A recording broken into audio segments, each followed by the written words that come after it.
Hey everybody, welcome back to Hardworking Man. In today's video, I'm going to be running some saws. I've got the Stihl 044 and I've got the Echo CS501P. Those are the two I'm bringing with me. I'm going to a buddy's house who had a big maple tree fall over his driveway right before he had to leave town for a week. And he got a hold of me and said, hey, any chance you could come clean this up for me? So I've got the van now that's on the road that can tow the N&N dump trailer. So I told Rachel, let's grab some gear and go get this tree cut up for a buddy, get it out of his way so when he gets home he doesn't have to deal with it. The tree that came down looks like a nice sugar maple, which will make some good cookwood. So I want to split it up on the Axis when we get it home. But one thing I wanted to do to this Axis, which you've seen me do on the 1222 in a previous video, is sharpen this wedge.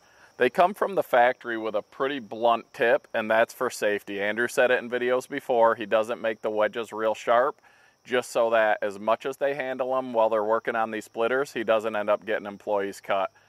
But they do cut better, and with this making bundle grade wood, instead of smashing when you hit a knot, it will shear through more of them, keeping it a nice clean cut. We had a company reach out to us and offer us another one of these power packs. This is the Oscal Power Max 700. It's got the pure sine wave, so you can run your sensitive electronics like the CPAP machines, which is very important to me, or your laptops, all that. It's got a little light on it here. It's got the LED screen that shows you your charge, how much power you're using, and the little light for when you're setting up. It's got the two 110 volt AC plugs here. It's got all your USB ports and then your 12 volt ports. It can be charged with your vehicle through the cigarette lighter. It can be charged with the adapter through plugging it into the wall or through a solar pack. But I was like, we've already got a couple of these and we love them, so I didn't know that I wanted to put another one on the channel, but I thought other people could use these. So why don't we use this, see how it works, and then give it away. So you're gonna wanna stay tuned. Another thing I really like about this power pack is right on top, it's got the wireless charging pad. So you can throw your phone on there and it'll charge up. I use those all the time on these. We've used this a little bit testing it out because I don't like putting stuff on the channel we haven't tried. So during one of our storms the other day, we lost power and it was hot and muggy like it's been. And we ran a fan with this thing all night and it kept us cooler than it would have without it. So these things come in handy. All right, let's see if it'll run this grinder. I'm gonna power the pack on. And it shows we're at a 92% charge right now, so we'll see how much energy it takes out of this to sharpen this wedge up. Now you just turn on the AC plugs on the side and plug this in. I'm gonna set it away from where I'm grinding a little bit so that it doesn't get covered in the metal shavings here. And see if this thing will run it.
right, there it is. We got a nice cutting edge on this now. It's not razor sharp, but it's a nice point now instead of that little bit of a blunt edge that it had. How much power did we take out of this? We started at 92. We're at 88, so 4% running that angle grinder. You can see you could run that thing for quite a while.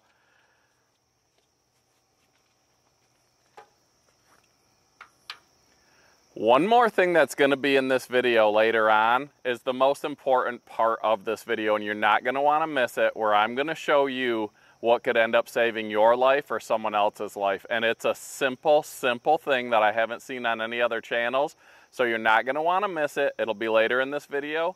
So if you only watch one part of this video, make sure it's that part, because it could literally save somebody's life.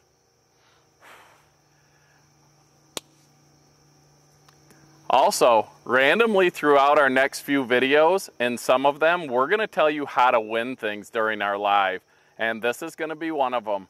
So don't miss any of our videos. Watch them all. Watch the whole thing. Make sure you thumbs up and win some great prizes.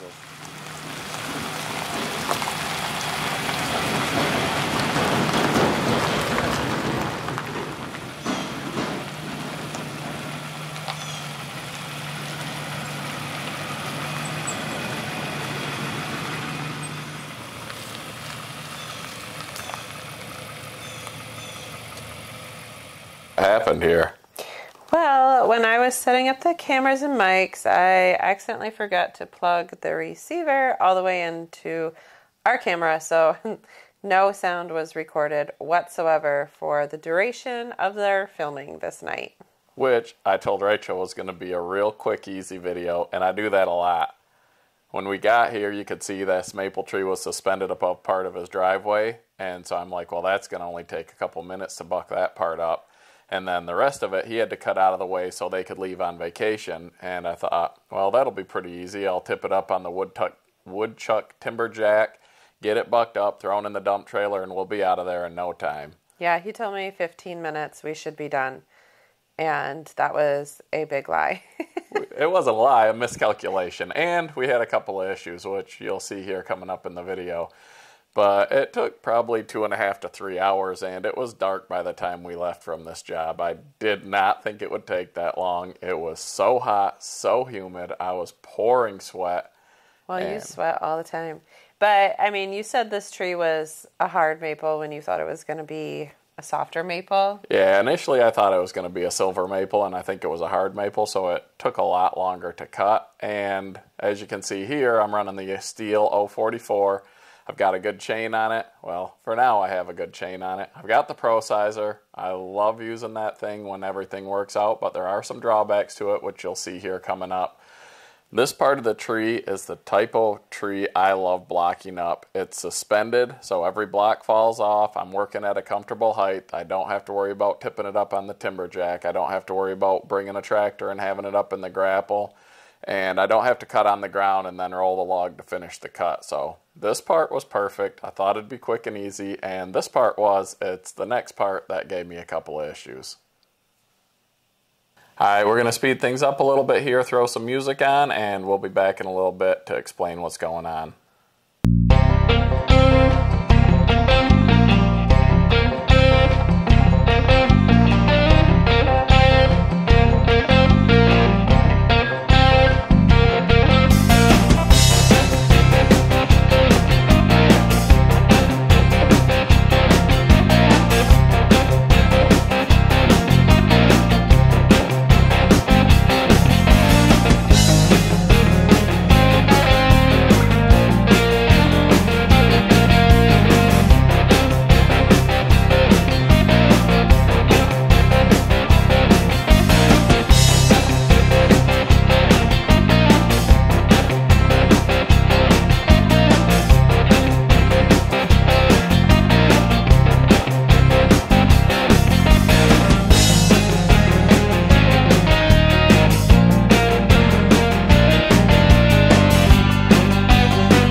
Here you can see I'm using my woodchuck Timberjack. This thing's heavy duty aluminum. It's made in the US and I use it quite a bit.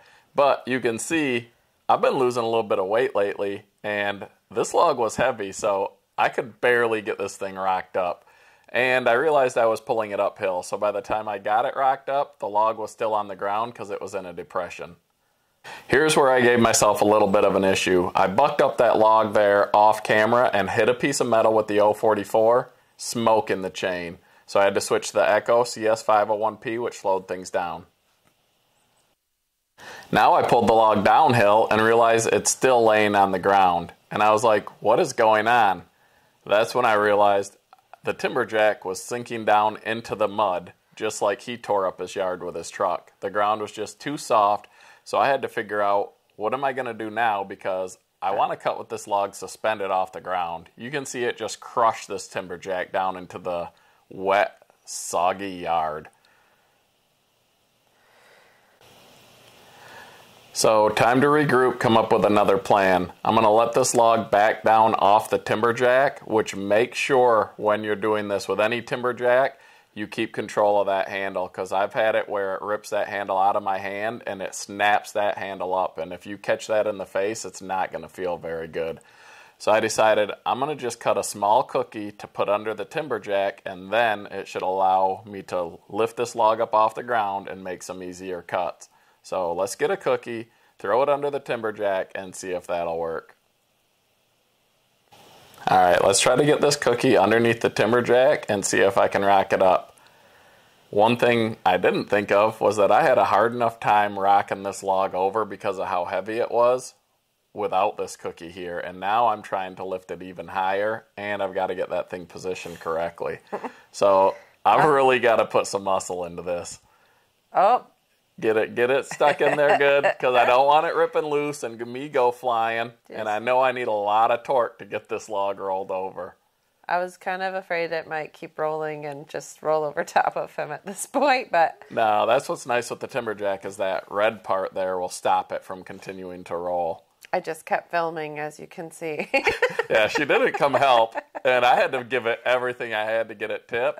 But now we've got the log off the ground, and I can get this thing bucked up, albeit a little bit slower with the 50cc saw instead of the nice 044. Well, that's a pretty genius plan, though. Thinking on the fly. And the drawback to the Prosizer, I ruined that chain on the 044. I didn't have a spare, I didn't have a file. I could have taken it off, remounted it to the Echo, got it re-aimed in for the length that I wanted, but I have this little stick that I use, the sidewalk chalk, so we're just going back to this method. That's, like I said, I love the Prosizer, but like everything, there's pros and cons. And back to Old Faithful.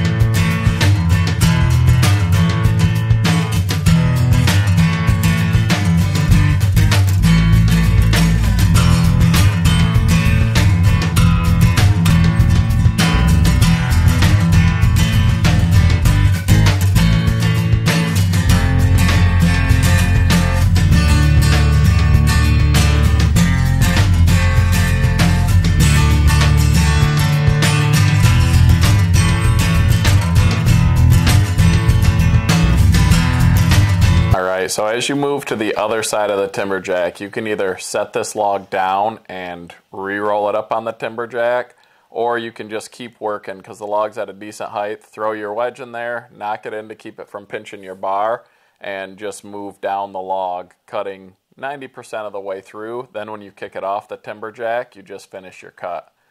I got the wedge banger there. It's the Fiskars X15. I use that thing all the time, whether I'm out in the woods or here cutting up logs. He has a leather pouch he can't ever fit it back into. You can see. So I crushed that leather pouch when it was in the back of my truck, and I've got to get it reshaped because it used to be a lot easier to get that in, but I stayed in the back of my truck in the summer heat with stuff on it, and it crushed it down. So I've got to get that thing stretched back out because, yeah, it gives me fits sometimes getting it back in there. Easy peasy.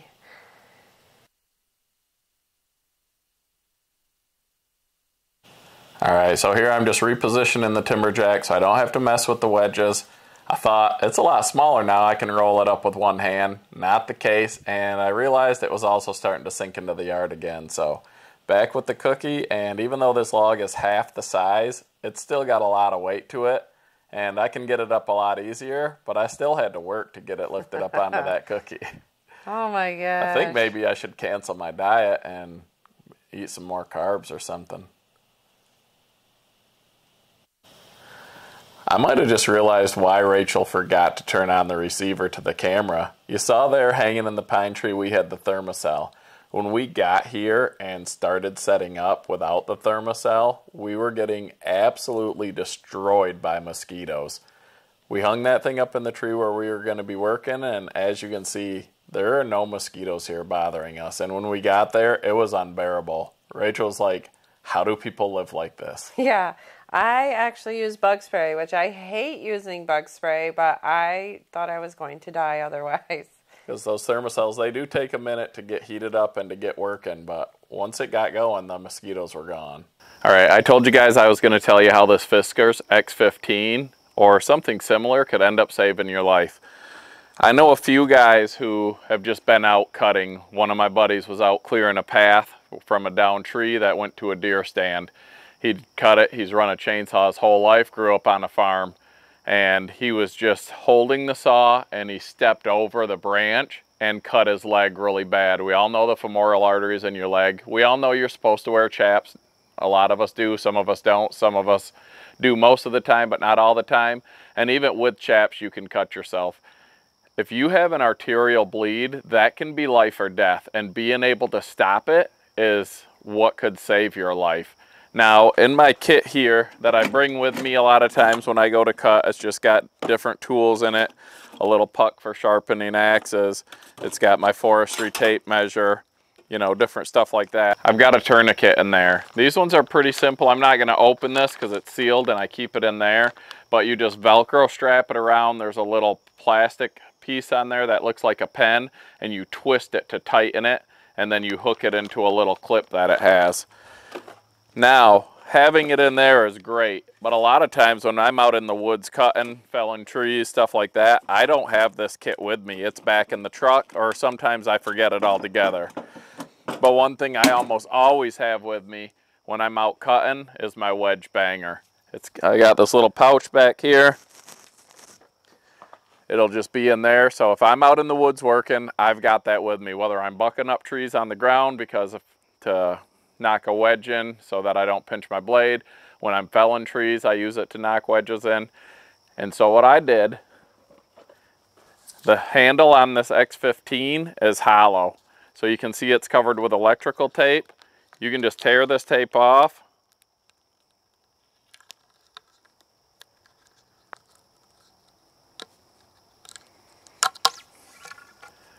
And I've got a tourniquet inside the handle of this X15. It's something I always have with me, and if I ever need it, this could save my life. It'll stop the bleeding, get you to the hospital, and it's not an inconvenience when it's inside that handle. You won't even know you're carrying it. This is the Rapid Tourniquet. This is the Gen 2. These things are really easy to use. I'm not gonna teach you how to use it. This isn't a how-to. But this is a legit tourniquet. It's a veteran-owned company made here in the US. There's knockoffs, there's cheaper ones. These are only like $28, $29, $30, and I hope I never need it. I hope I spent $30 that I don't need. But if I do need it, I want one that's gonna work. And just real quick to show you how these work, if you get a arterial bleed, I know some people are afraid of tourniquets. If you use one, you're gonna use that limb, yada, yada, yada. If you don't use one, you might lose your life, and you're probably going to be fine with your limb if they can save it anyways. But these are pretty easy to use. Wherever you're bleeding, you want to hook it up high on the limb, whether it's a leg, an arm. You just put this through. There's a loop here, and you go through that loop, and then you're going to pull it tight, wrap it around, and you know, several times. Like I said, this isn't a how-to, it's just showing how easy this is, and then you clip it in there. And the reason I went with this one is because it fits inside the handle of that X15. You just fold this a couple times, slide it down in there, and then you leave this up top so you can pull it out. I seal it off with the electrical tape to keep it dry, keep it clean in there. And like I said, it's always there if I need it. Hopefully I never do. But I think this is something everyone should consider adding to their kit. If you need to buy an axe with the hollow handle, The X15 comes in handy. It works great. I originally was going to use that Fiskars Norden N12 as my wedge banger. I love that thing, but it's got a solid hickory handle and I can't put this in. So the ability to have this tourniquet with me is what changed me to using the X15 instead of the Norden N12. So hopefully this will, you know, maybe a few of you will add this to your toolbox, or maybe you have a different way. How do you carry a tourniquet with you? Like I said, I don't have a first aid kit. I don't have the Band-Aids, the gauze, all that stuff, but a tourniquet is something that's life or death, and I always want to have this with me when I'm cutting, and this makes it simple and easy. I'll have a link to this, also to the Fiskars X15 in the description of this video. If you want to pick one up, you can go right through there and grab it. Or if you use something else, if you have a different way you do it, let me know how, because just because I do it this way doesn't mean everyone has to, but I thought this was an easy way to have a life-saving device with you and not even know you have it with you. So to store these in the handle, it's pretty easy. It does take a little bit to get it down in there. I just fold this thing down into thirds, and then I just slide it in. You're going to work it all the way down the handle.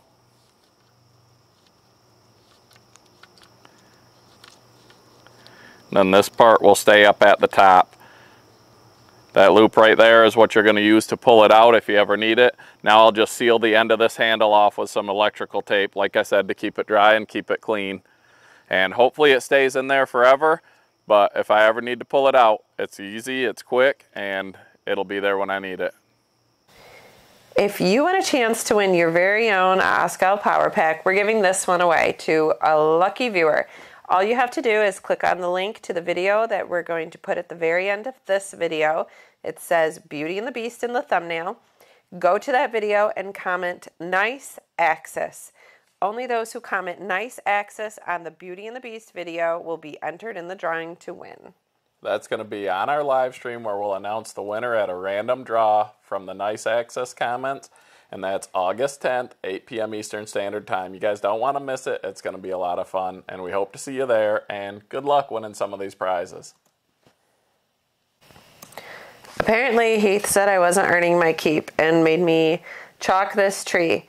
And then he thought it was funny how I crisscrossed my arms over because he's left-handed and I am right-handed. So it seems very inefficient for me to do it this way, but that's what works. I don't draw with my left hand. I suppose I could have, but... You could have went to the other end of the tree and worked backwards, but I think we were just hot and sweaty and tired, and that's where the stick was, so you were going for it. I got the job done. You knew where to cut.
finally done cutting. Time to grab the Otschonkopf hookaroon, get these rounds rolled out of the way so I can pull through with the dump trailer, get them loaded up, and get out of here.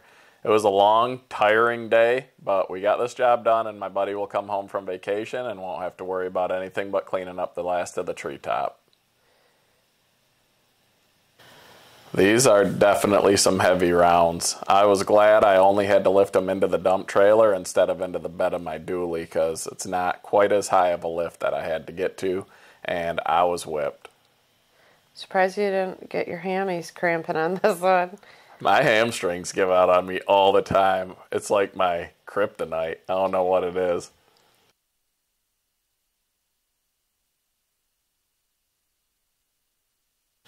Doing my best here to lift with my legs and not my back. So I'm getting better at it. And with these rounds, it probably really helped so I didn't blow out my back and end up on the DL.